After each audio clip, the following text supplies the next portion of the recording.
Hello, everyone, and welcome to the Tech Talk for September. I'm going to give it just a second while folks funnel in.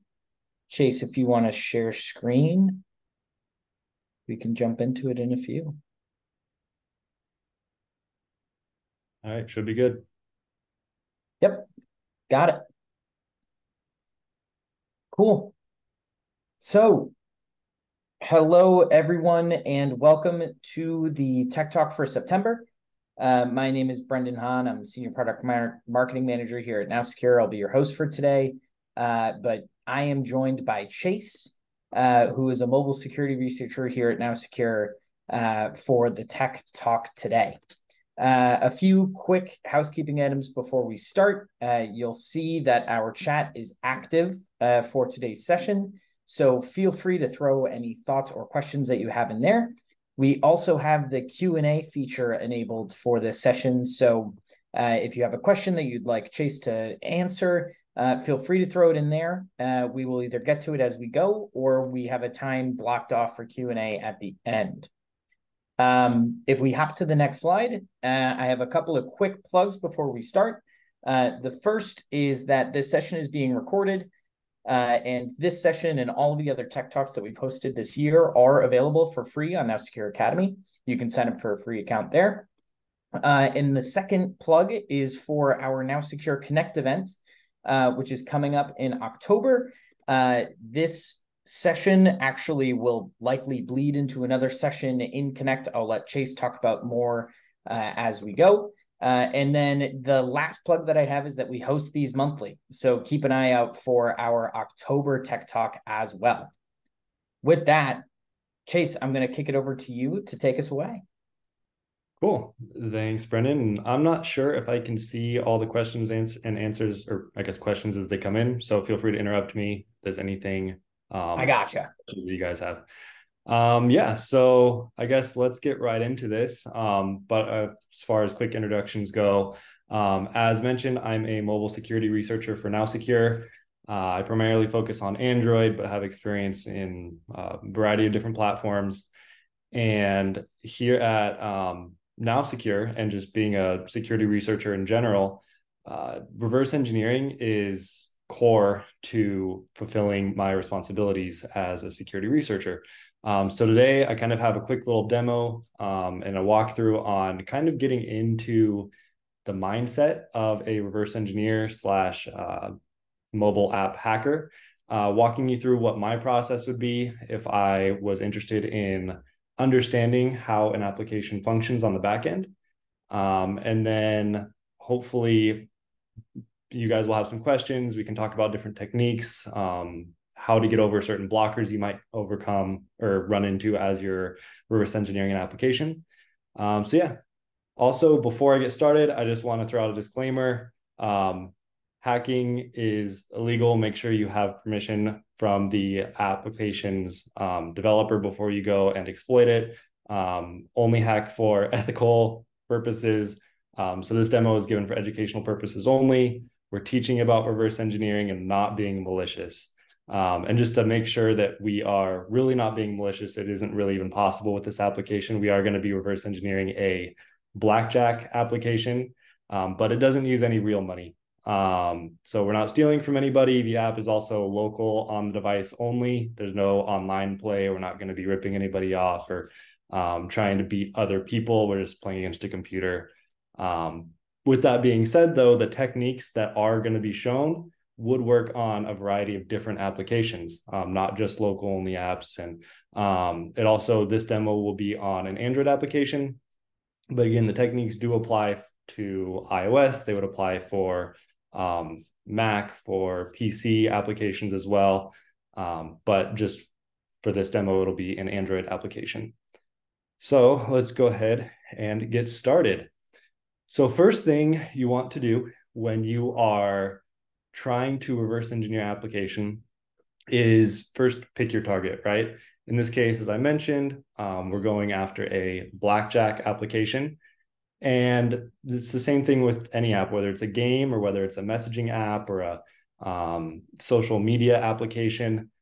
you really want to be able to understand what your target is. So you want to go in as a normal user, not as a hacker, and just play with the app. You want to act as a normal person. You want to understand what the application wants you to do with it. If it's a game, play the game, understand the rules. For Blackjack, at a very simple level, you're basically placing a bet before every game, and you want to get to 21, not go over. And if you get closer to 21 than the dealer, then you win your bet back. It's as simple as that. So you don't need to be an expert in Blackjack strategy. Just understand what it is that the application that you want to reverse engineer is doing, because it will greatly help you understand what the application is doing on the back end when you're looking at the code. So the other thing that I want to touch on is go and dig deep into the settings of an application. Sometimes you'll be surprised what a developer will allow its users to do. Every once in a while, you can manipulate certain values that you would think you would have to like develop some sort of hack for, but it's just built into the application, or maybe there's like some sort of developer menu that you can get to just by poking around in the application. But as you're going through this, feel free to have like a notepad down, or take some notes on your computer, because again, we're just trying to get an overall sense of what the application is doing so that it will aid us in our future reverse engineering efforts. So once we understand what an application does and how to really just use it as a normal developer user, we want to start creating goals. So now we're going to focus just on this Blackjack app and say, well, in the game of Blackjack, what kind of things would I possibly want to do to either give me an upper hand or just have fun and mess around with it? So I went into this with just a couple of goals. Like, we're dealing with bets, we're dealing with money. Is there a way to potentially manipulate that money value? Can I give myself unlimited money? Or can I make sure that I never lose a game? Is that another thing that I can do to shift the odds into my direction a little bit? And then also I was curious to see if I could maybe alter card values, if I could always give myself 21 and therefore always beat the dealer. So with those goals in mind, I then will start again playing with the application and start taking notes of phrases and strings and maybe images that pop up in the application that I believe could help me make a roadmap when I'm reverse engineering the application. So, for example, if my goal is to manipulate the money value, as I'm playing the game, I start seeing little strings pop up here and there. So when I win a game, I have like a little your return pop up with my total bet, the amount that I win. This little win icon pops up when I win. The bust icon shows up when I lose. And also, if I lose all of my money, a little bankrupt a pop-up pops up. So I'm just taking notes of this. I want to have maybe 5 to 10 different phrases so that when I'm going through the code in the application, I want to be able to recognize something and say, okay, this is a good starting point for me. And that's really important, which we'll touch on in a second. But now that we've understood what the application does, understand what our intentions are with the application, we now just need to get something to reverse engineer, right? We need to get the code off the device. So in Android, you want to first get the APK, the Android package kit, basically the application files, which is essentially just a zip file that contains all of its code and all of its images and resources off the device. So every Android application is assigned a package name, which can be found just by going to the Play Store, finding the application you want, and then up in the URL, there's a little package identifier for it.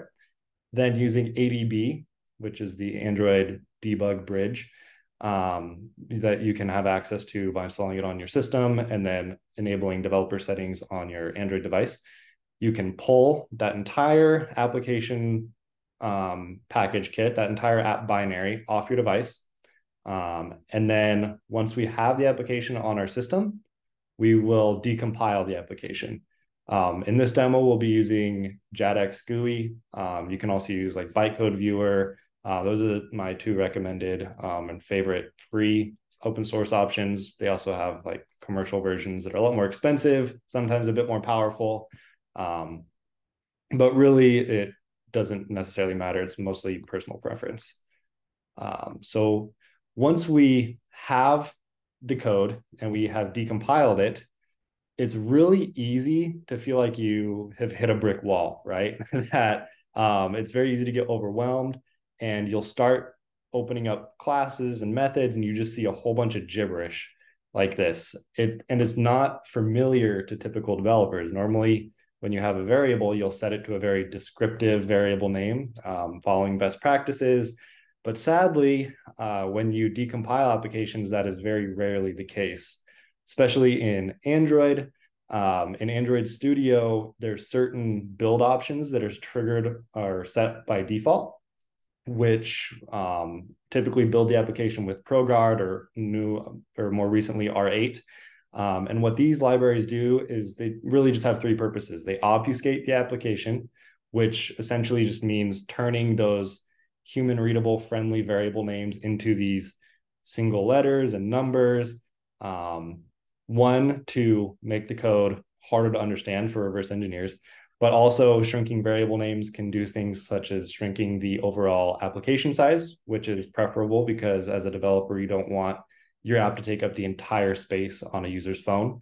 So that also is the shrinking point here, where one, shrinking the application for ease of use for the users. And then also you're shrinking it in a way to optimize the code flow. So sometimes for readability's sake, a developer will maybe add a couple extra lines or space things out in a way that isn't necessarily the fastest way to program, but from a readability standpoint, it's preferred. So what ProGuard or R8 does is essentially like what a C compiler would do. It looks at what the code is doing and then figures out ways to shrink it down, make it as simple as possible for the computer to actually process it quickly. So I highly doubt that when the developers were making this Blackjack application, they were one-lining all of their class initializers like this. Instead, it was probably much more readable, but in the build process, the compiler just decided, okay, let's smash all this together because I don't care about white space or readability. But the point is, if this looks scary to you, that's totally fine. It looks scary to me too. It looks scary to a lot of reverse engineers. But really, the good news is that we don't need to understand everything that an application is doing. We don't need to understand the entire decompiled source code. We're just looking for places to start. So going to our original intel gathering stage of looking for important phrases, we're trying to narrow down where to start and find a good foothold. So in JADX or in your decompiler, you can do a universal string search. And I just started typing in some of those interesting phrases that I thought could potentially give me some place to start. So as I went down my list, I eventually typed in the word bankrupt, and I found a couple hits, but this one was particularly interesting to me because it was just a single string with the word bankrupt in it. So I said, okay, there's no better place to start, I guess. Let's just dive into it. So I started by trying to understand the surrounding code. So as I looked at this bankrupt string, I looked up a couple lines of code and noticed that there was an if statement. If statements are typically really good because it indicates the control flow of what's going on in a program or in an application.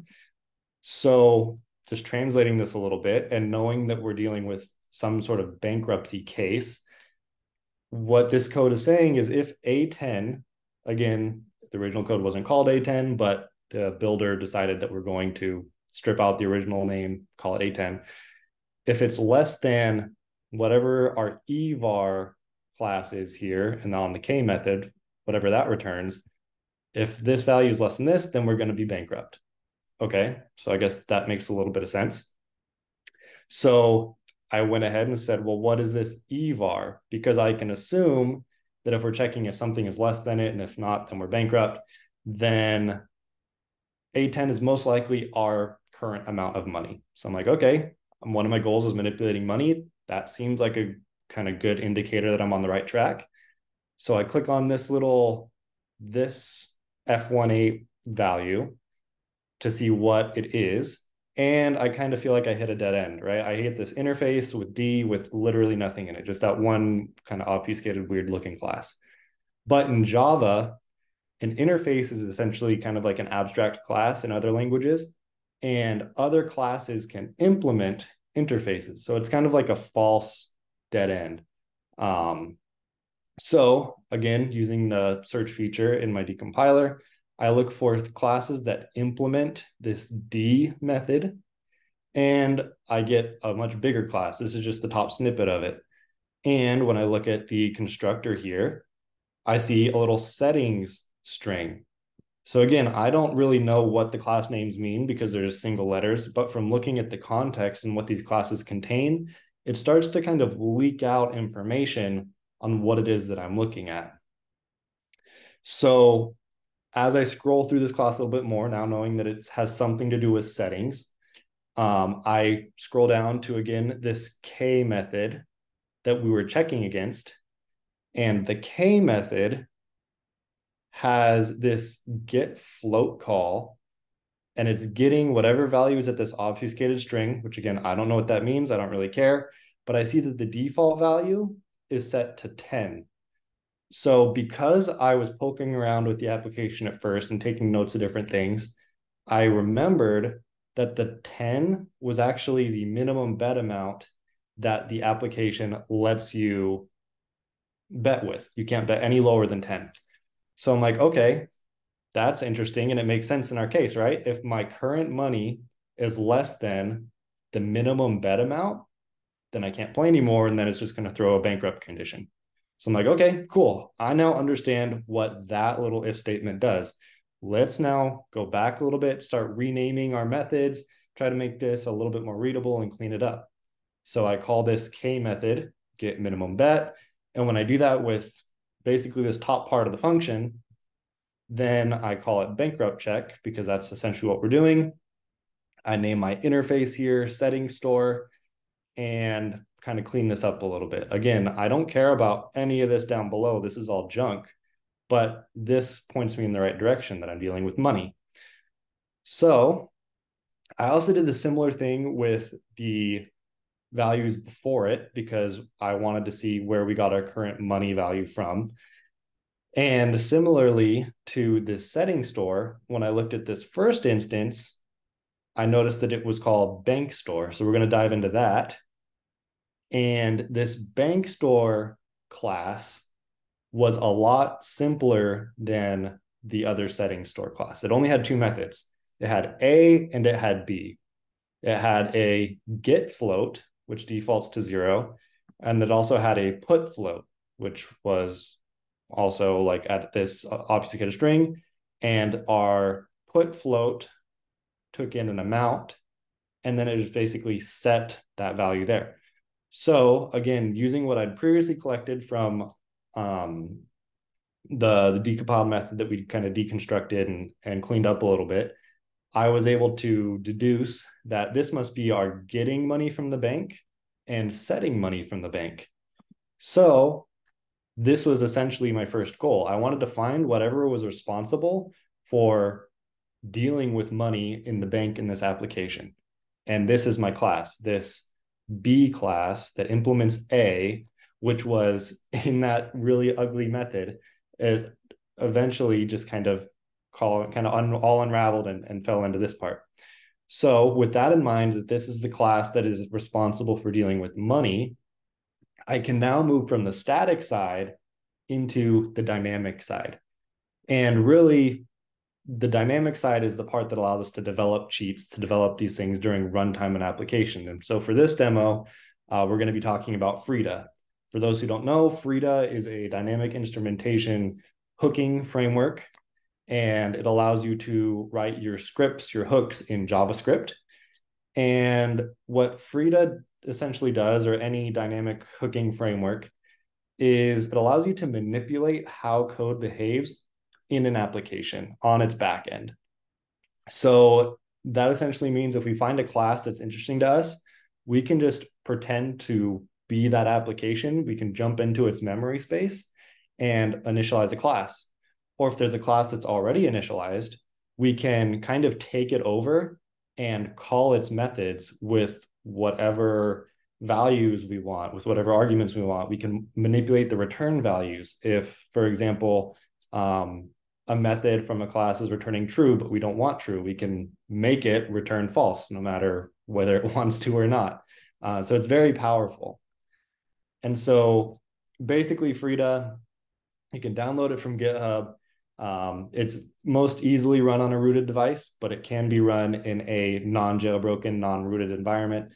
But you download the Frida binary, push it onto your device, start the server on the back end of that device, and then on your host machine, on the computer that you're doing all your development on, you can run your Frida script that you've written and be able to talk back and forth from your computer to the application running on your device.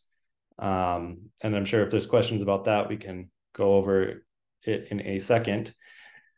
But getting back to the code and how we're going to make this add money cheat, is we're going to go back to our bank store class, the setting store method that we originally looked at. After doing a little bit more reverse engineering, following that similar process that I just talked about, there was actually an add money method in the bank store class, and it was originally called U. And so what this method does is basically takes in a value, a float, a positive or negative number. It creates an instance of this little bank store, and it essentially calls that set money method that we've uncovered earlier. So all I have to do if I want to add money is I have to take control of this class. I have to call this U method, which I've renamed add money here for clarity, with whatever value I want. And then I can, in theory, add or take away however much money I want in the application. So this is what a Frida script looks like. This is what's responsible for the dynamic hooks that we're going to do in the application. Frida has this little method call called java.choose. Since we're on Android, it runs Java.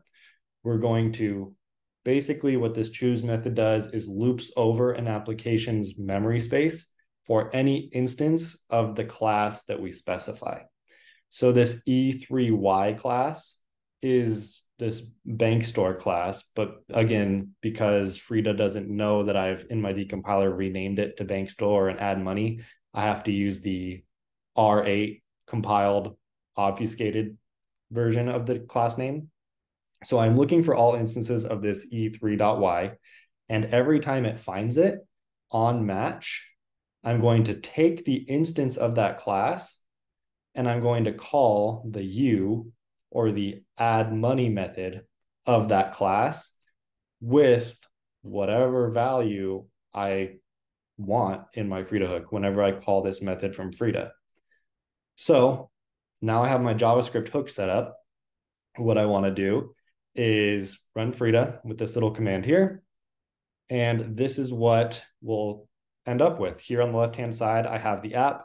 Here on the right-hand side, I have my little Frida command line. When I run and start Frida on my system, it will spawn the application, and my hook is now loaded into the memory space of the app, and it gives me this nice little command line. And I can just call this add money function that I've defined in my Frida script. And as we can see, I'm calling add money with $100. And this is my money amount. I just gave myself $1,000. Took away $1,000 because again, it can take a negative number. And just for fun, I decided to give myself $10 million. So by understanding how the static code, the decompiled code works, I'm able to craft a dynamic hook and call it at will. If I wanted to, I didn't have to wrap it in the function. I could just make it so that anytime the application wants to add money, I can maybe multiply the value by 10, multiply the value by 100, do whatever I want. And so instead of manually typing in add money, I can just consistently have this running in the application's memory so that whenever that add money function is called, my code is called instead. And that's essentially what Frida allows you to do, what hooking frameworks allow you to do, is monitor what an application is doing on the back end. And if I have a hook written, it will jump into what I've told the app to do instead of what the original developer intended for it to do.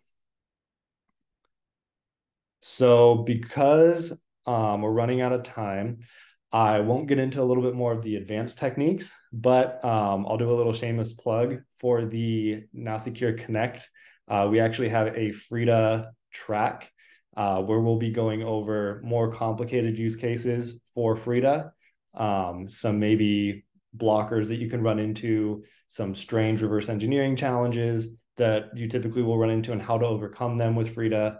And even like with this little teaser that I've got here, combining hooks. So being able to use multiple methods, hook them all together, create like a database and debugging method so that you can get an entire suite of cheats that it can either be run automatically when you're playing your game or that you can manually decide to trigger on and off depending on how you want to play the game or interact with an application. So let me just skip past all of this. Kind of final closing remarks. Neither static nor dynamic analysis is better than the other.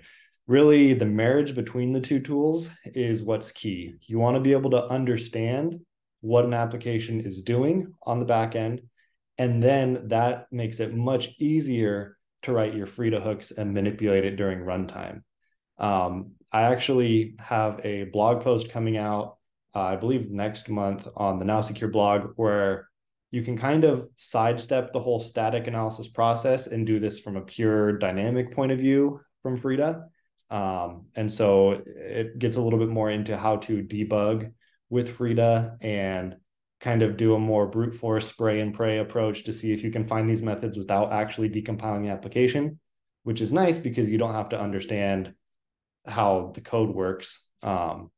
But they're really the easiest way to go about it is this two-step approach of starting with static, understanding the basics of what an application is doing, and then moving to the dynamic side and creating your hooks. The other point is the obfuscation doesn't necessarily need to be scary. A lot of developers put a lot of effort into making the code hard to reverse engineer. But as we saw, it doesn't make it impossible. It just can be daunting at first. And the only thing we need to do is start really small, have a goal in mind, find our foothold, and then work backwards to be able to understand where the functions and the methods are that we want to manipulate. And then also, we can use dynamic analysis to confirm our suspicions about the source code. So in the first case, where we had our bankrupt checking function, I wasn't 100% sure that it was checking our money value and seeing if it was less than something else. But by using hooking, I was able to print out those variables and confirm that the value that was being used in that method was indeed the amount that I have currently in the application. So if you don't have to have a 100% understanding of what the code is doing on the back end of an application. Instead, it's okay to make very hasty assumptions because we can immediately write a hook for it and run the application and just use that to double check ourselves.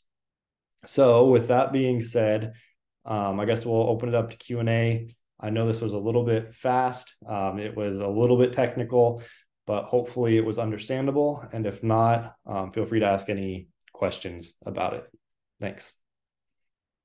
Chase, thank you. That was awesome. And it didn't seem too quick, and it seemed very understandable for me, at least. I thought it was great. Folks, if you have any questions, feel free to throw them in Q&A or chat. One of the ones that's come through is what can we do to prevent such attacks? So really, that's the problem with especially mobile applications is you are basically handing your source code over to your users because there's no other way around it. On web, you can run a lot of stuff on the server, but if you're wanting to run an application offline, it's a lot more difficult because it all has to be run on the device. So obfuscation is typically the answer for a lot of people, but as we've seen, that can be worked around. I think the best way to prevent it is really anything that's sensitive. If this app did deal with real money, make sure that there's some sort of network component to it where you're checking signatures. You are making sure that the value that is being sent by the device is actually also being monitored on the server. You really just want to make sure that there's some sort of communication between what the end user's device is doing and monitoring what it's doing on your system, so that at some point in that transportation between the two sites, the data isn't being tampered in some way. But also that's why there's a huge push for like open source security, right? Is because obfuscation isn't always the answer, because it can always be worked around. That's why stuff like NowSecure security testing is so important, because we do test for this kind of stuff, and it is also easily automatable. So there's going to be attackers that are doing these kind of hooks, looking for these kind of methods all day long. So really just making sure that you have some sort of checks and balances with certificates and checks and validation at every step along the way to make sure that the data hasn't been tampered with. Awesome. Cool. We had a second question here about protection. How difficult would it be to cheat in a protected game with Frida? So it's kind of funny because a lot of times you can use Frida to get around the Frida protections. Normally, a lot of times when you're running into root detection, jailbreak detection, RASP, so runtime manipulation protections, those are all done at some point on the device, whether it is in, for Android's sake, in Java or in native code, which is done in like compiled C binaries that are built into an application. So really the key is finding where those checks are being done and seeing how they're doing it, and then writing a Frida hook to, again, take control of that control flow, of that logic, and turning it in a way that totally bypasses it. Again, there are other protections that application developers can make.